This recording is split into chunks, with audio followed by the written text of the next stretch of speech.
بسم اللہ الرحمن الرحیم۔ شروع اللہ کے نام سے جو بڑا مہربان نہایت رحم والا ہے۔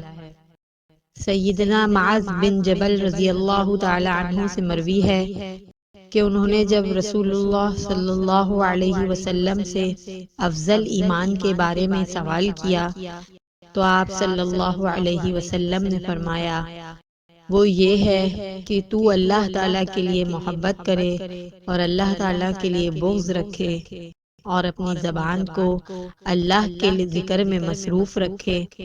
انہوں نے کہا، اے اللہ کے رسول، مزید کچھ فرما دیں۔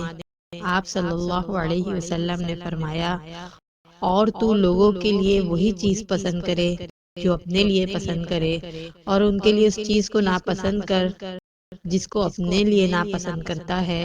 ایک روایت میں ہے، اور بھلائی والی بات کہے یا پھر خاموش رہے۔ مسند احمد، حدیث نمبر 92۔